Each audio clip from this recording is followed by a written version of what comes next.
శ్రీ నృసింహ కవచం.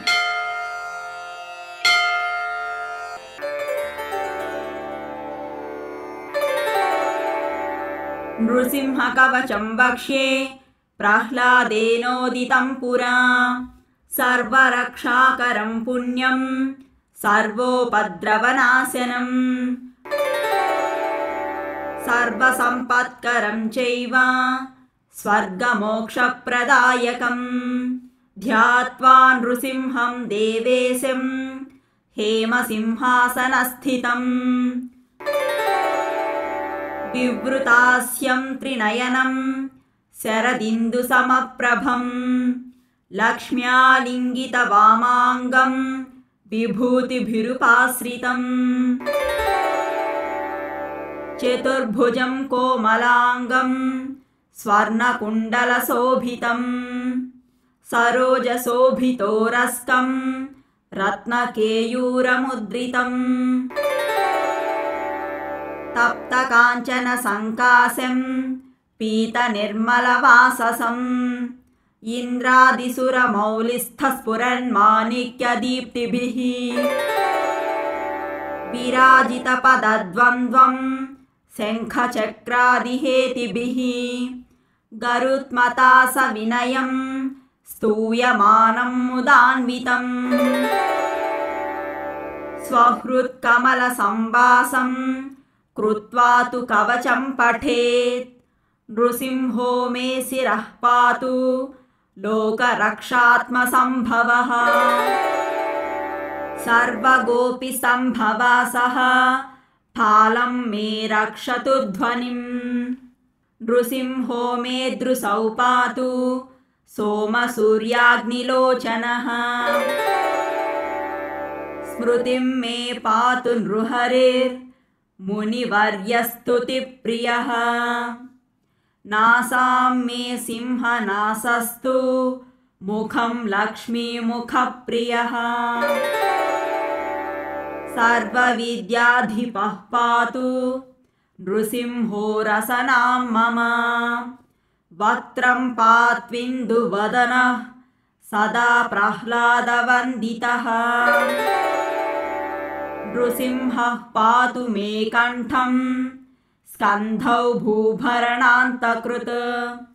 దివ్యాస్త్రశోభితభుజౌ నృసింహః పాతు మే భుజౌ. करौ मे देववरदो नृसिंहः पातु सर्वतः. हृदयं योगिसाध्यश्च निवासं पातु मे हरिः. मध्यं पातु हिरण्याक्षवक्षः कुक्षिविदारणः.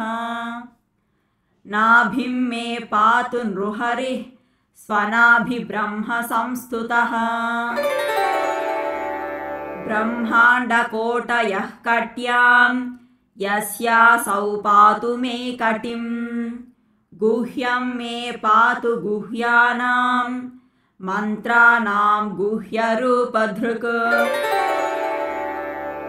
गुरुमनोभवः पातु जानुनी नररूपधृक्. जङ्घे पातु धराभारहर्ता योऽसौ नृकेसरी. सुरराज्यप्रदः पातु पादौ मे नृहरीश्वरः. सहस्रशीर्षः पुरुषः पातु मे सर्वशस्तनुम्. महोग्रः पूर्वतः पातु महावीराग्रजोऽग्नितः. महाविष्णुर्दक्षिणे तु महाज्वालस्तु नैऋतौ. पश्चिमे पातु सर्वेषु दिशि मे सर्वतोमुखः. नृसिंहः पातु वायव्यां सौम्यां भूषणविग्रहः. ईशान्यां पातु भद्रो मे सर्वमङ्गलदायकः. संसारभयदः पातु मृत्योर्मृत्युर्नृकेसरी.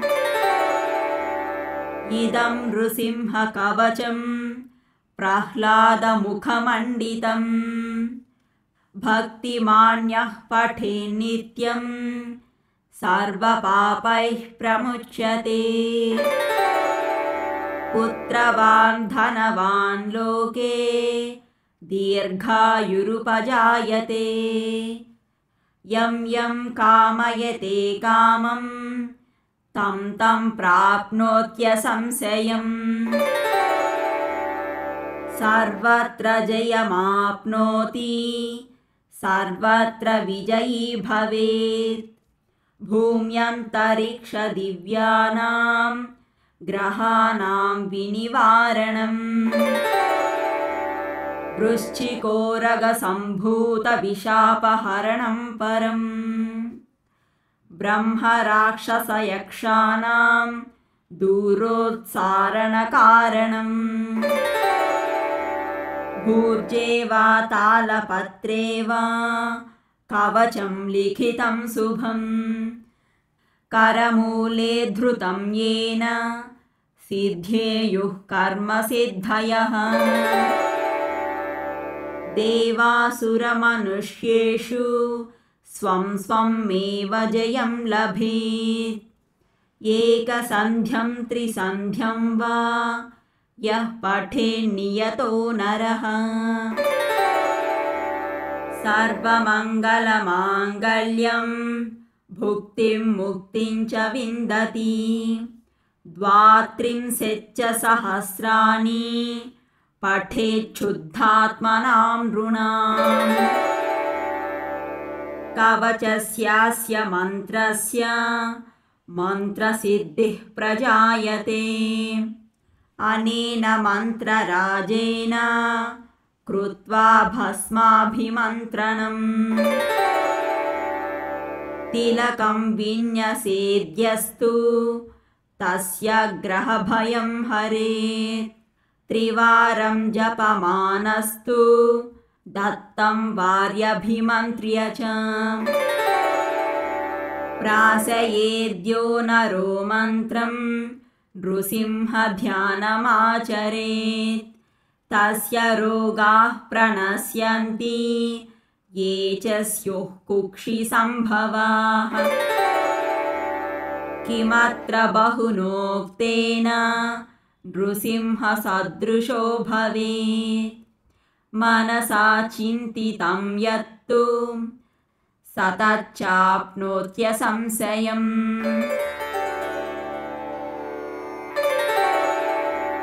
गर्जन्तं गर्जयन्तं निजभुजपटलं स्फोटयन्तं हठन्तं रूप्यन्तं तापयन्तं दिवि भुवि दितिजं क्षेपयन्तं क्षिपन्तं क्रन्दन्तं रोषयन्तं दिशि दिशि सततं संहरन्तं भरन्तं वीक्षन्तं घूर्णयन्तं शरनिकरशतैर्दिव्यसिंहं नमामि।